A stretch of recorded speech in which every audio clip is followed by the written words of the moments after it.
This is a story about a young elephant named Kibo. Kibo lived in the heart of Africa, in a place where the grass was tall and green and the rivers ran cool and clean. He was 3 years old, still young, still learning. His ears were big and round. His trunk was long and curious.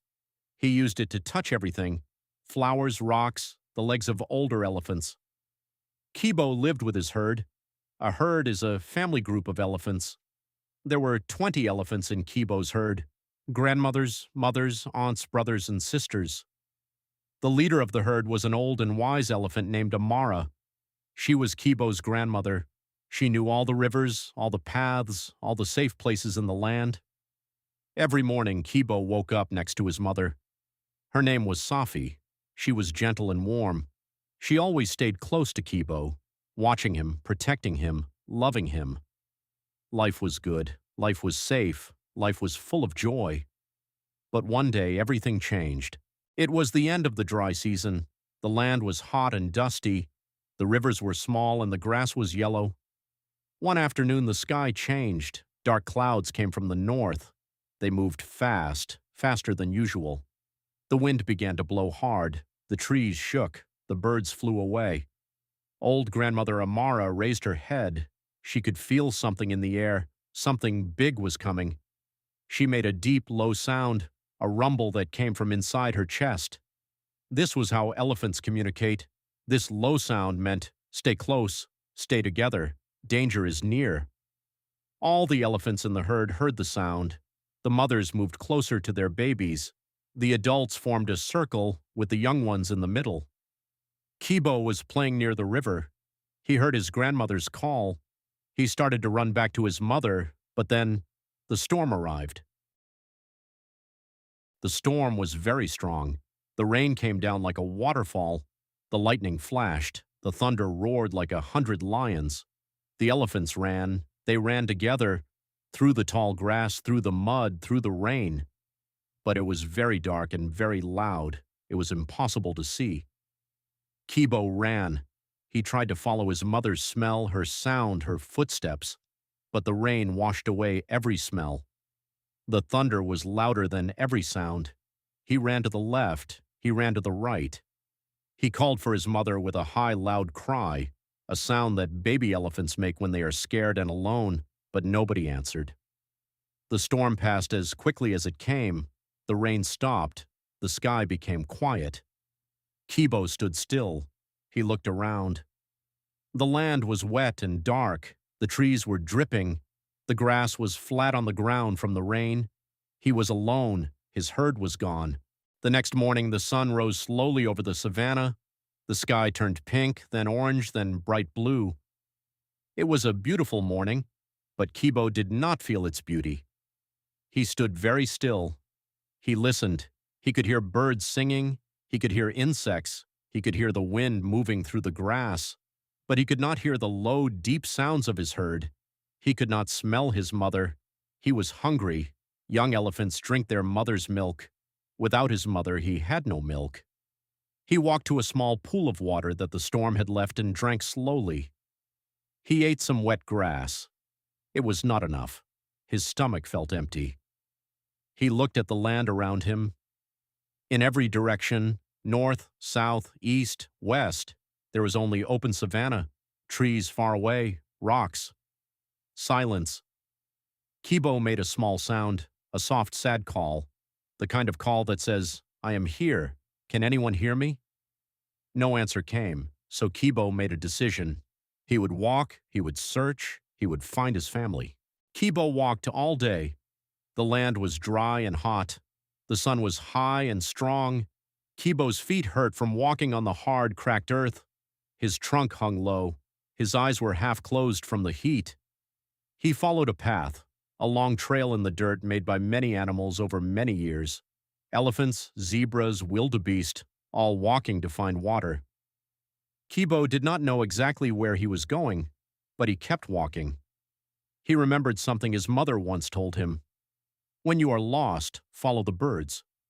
Birds always know where the water is, and where there is water, there is life. He looked up. Far ahead, a group of yellow birds flew in circles. They were going down towards something hidden behind a hill. Kibo followed them. Behind the hill, he found a small river. It was shallow, but it was real. He walked in and drank and drank and drank. The cool water felt wonderful on his hot feet. He was tired, but he was not ready to stop. He still had a long way to go. At the river, Kibo was not alone. A young zebra was also there, drinking from the same shallow water. The zebra looked up when Kibo arrived. Its black and white stripes were bright in the afternoon sun. Its eyes were large and dark and curious. Kibo stopped. He had never been so close to a zebra without his herd around him. He felt a little nervous, but the zebra did not run. It stood very still and watched Kibo with gentle eyes. Slowly, Kibo walked closer. He touched the zebra's nose gently with the tip of his trunk. This is how elephants say hello. The zebra made a soft sound, a quiet nicker, and moved its head slowly up and down. They were different animals. They spoke different languages, but in that moment they understood each other perfectly. They both knew what it was like to be young and small and far from home. For a little while they walked together along the river. It was good to have company. Then the zebra turned east, back to its own herd. Kibo watched it go. He felt grateful. Even a short friendship is a gift. On the second day, Kibo came to a wide river. It was much bigger than the rivers he knew. The water was brown and slow and deep. He needed to cross it. He could see green trees on the other side, and where there are green trees, there is food and water. He stepped slowly into the river. The water was cold. The mud under his feet was soft. He walked carefully. But then he stopped. Something was wrong. The water was too still, too quiet. Kibo looked to his left. Two small bumps floated on the surface of the water. They looked like stones. But stones do not have eyes. It was a crocodile, a big one. Its eyes were watching Kibo without moving. Kibo's heart beat fast. He remembered what his grandmother had taught him. When you see a crocodile, do not run. Stand tall. Make yourself big. Make noise. Kibo raised his head high. He spread his ears wide. He let out a loud trumpet sound that echoed across the river. The crocodile looked at him for a long moment. Then it slowly sank under the water and disappeared. Kibo crossed the river as fast as he could. On the other side, he stood and breathed heavily. He was safe. He had been brave, and bravery had saved him. That evening, Kibo found a very old baobab tree. Baobab trees are special trees in Africa. They are enormous, with thick, wide trunks that look like they are upside down. Some baobab trees are more than 1,000 years old. They store water inside their trunks, and animals come to them for food and shade. Kibo walked slowly around the tree. Its trunk was as wide as 5 elephants standing side by side. Its bark was smooth and gray and cool. He pressed his body against the trunk. It felt strong and steady, like a wall, like safety. He thought of his grandmother, Amara. She always said, "When you are tired, rest. When you are scared, breathe. When you are lost, look at the stars. They will show you north." Kibo looked up at the sky. The stars were beginning to appear, one by one. The sky was deep blue and purple. A full moon rose slowly behind the tree. He closed his eyes. He thought of his mother. He thought of her warm smell, her gentle touch, the sound of her breathing at night. A single tear ran down his cheek. But then he made himself a promise. "I will find you, Mama. I will not stop. I will come home." On the third day, the land became harder. The dry season was at its worst. The rivers had disappeared. Where there was once water, now there was only dry, cracked earth. The ground looked like broken pieces of pottery, red and brown and empty. Kibo was very thirsty. His mouth was dry. His throat hurt. His steps became slower and slower. He used his trunk to smell the air in every direction. Elephants have an incredible sense of smell. They can smell water from 12 kilometers away. But today the air smelled only of dust and dry grass. He kept walking. One step, then another, then another. The sun was cruel and high. There was no shade anywhere. Just when he thought he could not walk one more step, his trunk picked up something. A faint smell, very faint, but real. Water. It was far away, but it was there. Kibo turned toward the smell and walked faster. His tired legs found new energy. Where there is water, there is hope, and hope was enough to keep going. The watering hole was big and beautiful. Many animals had come from all directions to drink here. Giraffes bent their long necks slowly down to the water. Zebras stood side by side, their reflections shimmering on the surface. Small warthogs ran in and out of the mud. Colorful birds sat on the backs of wildebeest. In Africa, the watering hole is a special place. During the dry season, it becomes the center of all life. Enemies forget their differences here. Lions and zebras drink from the same water. There is an unspoken rule. At the watering hole, there is peace. Kibo walked in slowly. The other animals moved to make space for him. He put his trunk in the water and drank deeply. The water was warm and a little muddy, but it was the most delicious thing he had ever tasted. He looked at all the animals around him. He searched every face, every body. Were any of them elephants? Were any of them his family? No, there were no elephants here, but there was water, there was life, and tomorrow he would continue his search. As Kibo was leaving the watering hole, he heard a sound, a deep, low rumble, an elephant sound. He turned quickly. Walking out of the trees was a large, old elephant. She was alone, older even than Grandmother Amara. Her skin was deeply wrinkled. Her tusks were long and yellow. One ear had a small tear in it, like an old leaf. She walked toward Kibo slowly and stopped in front of him. She looked at him with deep, wise eyes. She put her trunk gently on his head. It was the same gesture his mother always made, warm and soft and full of care. Kibo made a small sound, a question. Are you my family? The old elephant made a gentle sound back. Not your family, but I understand your pain. She turned her head to the east and rumbled deeply. Then she looked at Kibo again. Kibo understood. His herd had gone east. He did not know how she knew this, but elephants have ancient wisdom. They can feel vibrations in the earth through their feet. They remember every path, every herd, every sound for hundreds of kilometers. Kibo touched her trunk gently with his. Thank you. He turned east and began to walk. As Kibo was leaving the watering hole, he heard a sound, a deep, low rumble, an elephant sound. He turned quickly. Walking out of the trees was a large, old elephant. She was alone, older even than Grandmother Amara. Her skin was deeply wrinkled. Her tusks were long and yellow. One ear had a small tear in it, like an old leaf. She walked toward Kibo slowly and stopped in front of him. She looked at him with deep, wise eyes. She put her trunk gently on his head. It was the same gesture his mother always made, warm and soft and full of care. Kibo made a small sound, a question. Are you my family? The old elephant made a gentle sound back. Not your family, but I understand your pain. She turned her head to the east and rumbled deeply. Then she looked at Kibo again. Kibo understood. His herd had gone east. He did not know how she knew this, but elephants have ancient wisdom. They can feel vibrations in the earth through their feet. They remember every path, every herd, every sound for hundreds of kilometers. Kibo touched her trunk gently with his. Thank you. He turned east and began to walk. Kibo ran toward the dust for a long time. As the first light of morning appeared on the horizon, he arrived. A herd of elephants, big ones, small ones, mothers and babies and young males.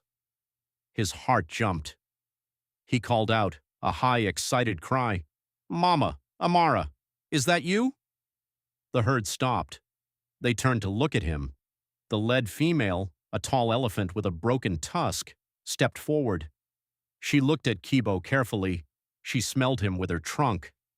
Then she made a low, firm sound, a sound that meant, "You are not one of us." Kibo's heart fell. These were not his family. They were kind. They did not hurt him. They did not chase him away. But they were strangers. Their smell was different. Their sounds were different. He stood at the edge of their group watching the baby elephants play with their mothers.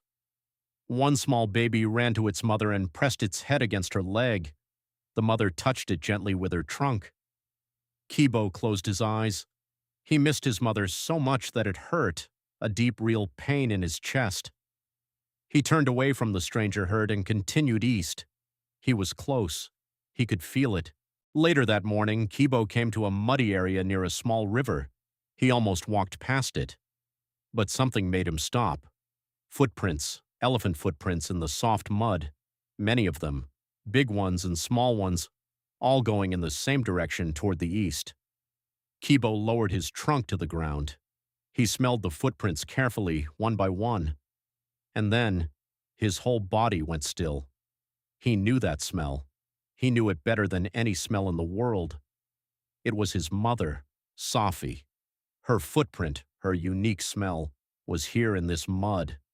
And next to it, the larger, deeper print of grandmother Amara. They had walked here, recently, perhaps just a few hours ago. Kibo let out a sound, not a sad sound, not a scared sound, a sound of pure joy, a trumpet call that rose into the sky and echoed across the land. Then he ran, faster than he had ever run before, following the footprints east, east, east, toward home. Far away, several kilometers to the east, the herd was resting under a group of acacia trees. It had been 4 days since the storm, 4 days since Kibo disappeared. Safi had not eaten properly, she had not slept. Every day she walked back toward where she had last seen her son. Every day she called for him. Every day she came back alone. The herd was worried about her. Grandmother Amara stayed close to her, touching her gently, making soft, low sounds of comfort. Then, Safi stopped. Her ears spread wide, her head went up. Her whole body became completely still. She had heard something, far away, very far, but she knew that sound. She had known it since the day Kibo was born. She knew every sound he made, every call, every cry, every trumpet. That was her son's voice.